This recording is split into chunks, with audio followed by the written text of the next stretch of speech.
ये कहानी है एक रोजर नाम के लड़के की जो अपनी हवस के चलते घर की सारी औरतों को प्रेग्नेंट कर देता है। इस काम को वो कैसे अंजाम देता है ये देख के आपको मज़ा ही आ जाएगा। हेलो दोस्तों, आज हम जिस मूवी को एक्सप्लेन करने वाले हैं उस मूवी का नाम है what every French woman want, जो 1986 में रिलीज़ हुई थी। मूवी की शुरुआत में हम रोजर को देखते हैं जो अपनी स्कूल की छुट्टियों में घर आ रहा होता है और उसे लेने के लिए उस घर की मेड मिस लपिता आई हुई थी। जब वो उसे बच्चा समझकर इग्नोर कर देती है। घर आकर रोजर अपनी माँ से मिलता है, लेकिन तभी उसकी मॉम की नज़र रोजर की पैंट पर पड़ती है और कहती है कि तुम्हारी पैंट गीली क्यों है। दरअसल रोजर मेड के संतरे देखकर कुछ ज़्यादा ही जोश में आ गया था, जिसकी वजह से उसका ये हाल हुआ। पर तभी रोजर की मौसी मार्गरेट आती है और कहती है कि इस एज में ऐसा होता रहता है। आगे रोजर अपनी बहन से मिलता है जिसका नाम बर्था होता है। रोजर और बर्था के आपस में बहुत बनती थी, इसलिए एक दिन बर्था रोजर को जंगल में घुमाने ले जाती है। तभी उन्हें घर की मेड लपिता मिलती है और उनसे बातें करती है। रोजर जब झाड़ियों में देखता है तो वहाँ घर की मेड अर्सल किसी के साथ अपनी हवस पूरी कर रही होती है। वो मेड रोजर को देख लेती है और उसके सामने मुस्कुराने लगती है। रोजर ये सब देख के वहाँ से भाग जाता है। फिर रात को रोजर जब अपने कमरे में होता है तब उसे बाहर कुछ आवाज़ सुनाई देती है, पर जब वो दरवाज़ा खोलता है तब वो देखता है कि उनकी घर की मेड अर्सल दरवाजे से आधी बाहर निकली हुई है और कोई उसे पीछे से पेल रहा होता है। हेलन को बेलन मिलने के बाद वो वहाँ से चली जाती है, पर वो आदमी कौन था ये रोजर को नहीं पता चलता। इसके बाद रोजर सो रहा होता है, तभी उसके पास बर्था आती है और वो दोनों बातें करते हैं, जहां बर्था रोजर को बताती है कि हमारी मौसी मार्गरेट अभी तक वर्जिन है। वो कहती है अगले दिन बर्था रोजर को नदी किनारे ले जाती है और कहती है कि यहाँ घर की सारी मेडें नहाने आती है, और ये कह के वो दोनों छुप जाते हैं। तभी थोड़ी देर बाद घर की मेडें नहाने आती है। रोजर और बर्था चुपके से उनकी बातें सुन रहे होते हैं, लेकिन तभी वहाँ 3 आदमी आते हैं जो उनके ही घर के नौकर होते हैं। वो तीनों मेड्स को देखकर उनके सामने सुसु करने लगते हैं और उनको अपना औजार दिखाते हैं। आगे हम देखते हैं कि शहर से रोजर के फादर घर पे आते हैं और उनके साथ रोजर की बड़ी बहन एलिसा भी थी। घर के सभी मेंबर उनका वेलकम करते हैं। एलिसा भी सबके गले मिलती है, पर जब रोजर की बारी आती है तब वो उसे सिर्फ हेलो बोलकर घर में चली जाती है। यहाँ रोजर को काफी बुरा लगता है कि उसके साथ ये मतभेद क्यों हो रहा है। तभी थोड़ी देर बाद उसके पास बर्था आती है और वो रोजर को चर्च में ले जाती है, जहां वो दोनों छुपके से उनकी मौसी की बातें सुनते हैं। उनकी मौसी फादर के पास अपने गुनाह कबूल करने आई है।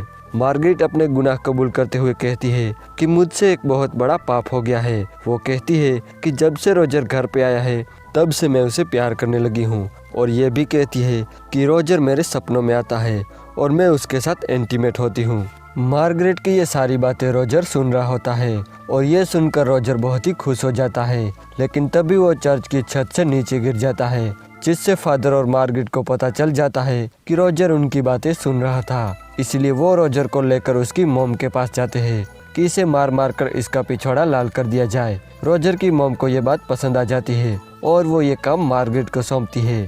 मार्गरेट रोजर को मार मार के उसका पिछवाड़ा लाल कर देती है। अब रोजर बिस्तर पे उल्टा होकर सो रहा था, पर तभी उसे कप बजने की आवाज़ सुनाई देती है। जब वो अपने रूम से बाहर जाके देखता है तो इस बार भी हेलन दरवाजे पर अटकी हुई थी और कोई पीछे से हेलन को बेलन दे रहा था। हेलन का काम हो जाने के बाद वो वहाँ से चली जाती है, पर रोजर को अभी भी नहीं पता था कि आखिर वो बंदा है कौन जो सरेआम हेलन को पेल रहा था।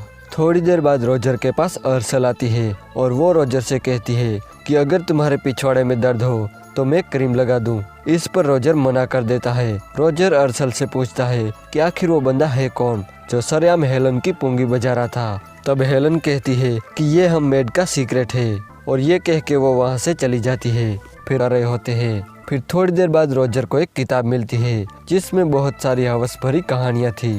रोजर उस किताब को छुपा कर ले जाता है और एक अस्तबल में जाके पढ़ने लगता है, लेकिन तभी वहाँ घर का एक नौकर आ जाता है, जिसे देखकर रोजर छुप जाता है। पर तभी वहाँ हेलन भी मुर्गियों को दाना डालने आती है। नौकर उसे देखकर उसके पास जाता है और उसे विंडो में फंसा देता है और बाहर जाके हेलन को बेलन देता है। बेलन के पड़ते ही हेलन चिल्लाने लगती है, इसलिए रोजर उसकी हेल्प करने जाता है, पर हेलन उसकी हेल्प लेने से मना कर देती है क्योंकि उसे भी अब फिर थोड़ी देर बाद एलिस अपने कमरे में आती है और उस बुक को ओपन करती है, पर गंदी फोटो देखकर वो शर्माने लगती है और उस बुक को छुपाकर बाहर जाके अकेले में पढ़ने लगती है। रोजर देखता है कि घर के सभी लोग चरम सुख का आनंद ले रहे थे और वो अकेला ही था जिसके हाथ अभी तक कुछ नहीं लगा था, इसलिए वो के लिए मान जाती है। अब जब वो करने ही वाले होते हैं, लेकिन तभी घर की एक मेड आ जाती है, जिसे देखकर रोजर वहां से भाग जाता है। अब यहाँ भी रोजर को कुछ नहीं मिलता, इसलिए अब उसे मिस लपीते का ख्याल आता है और वो उनके पास जाता है और पीछे से उन पे हमला कर देता है। पहले तो मिस लपीते उसे मना कर देती है, पर बाद में वो भी मान जाती है।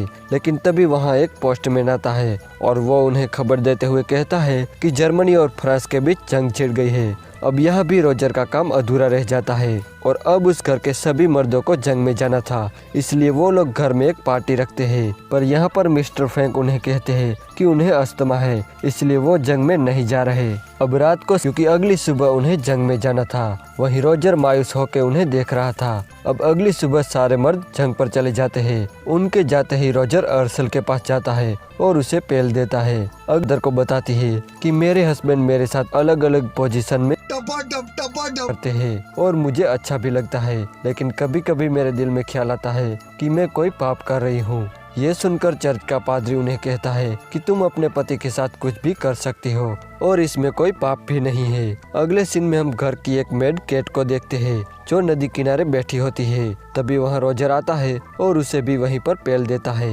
रात को रोजर अपनी मौसी का इंतजार करने लगता है। थोड़ी देर बाद मार्गरेट आती है और रोजर उसे बातें करने लगता है। वो कहता है कि आप अभी तक वर्जिन हो, इसलिए मैं आपकी मदद करने आया हूँ। ये सुन के पहले तो वो नर्वस हो जाती है, पर बाद में वो भी मान जाती है और रोजर उसे भी पेल देता है। फिर थोड़ी देर बाद हेलन चाय देने आती है। जब वो जाने लगती है तब रोजर उसे पीछे से पकड़ लेता है और हेलन को अपना बेलन देता है। फिर अगले दिन रोजर अस्तबल में जाता है जहाँ उसकी बहन एलिसा घोड़ों को साफ कर रही थी। अब यहाँ रोजर उसे सेड्यूस करने लगता है और वो मान भी जाती है और रोजर उसे भी पेल देता है। अब रोजर के कमरे में लड़कियों की लाइन लग गई थी, एक जाती थी तो दूसरी आती थी। कभी कभी तो रोजर एक साथ 3 लड़कियों को अंदर बुलाता था। एक दिन एलिसा रोजर को बताती है कि वो प्रेग्नेंट है।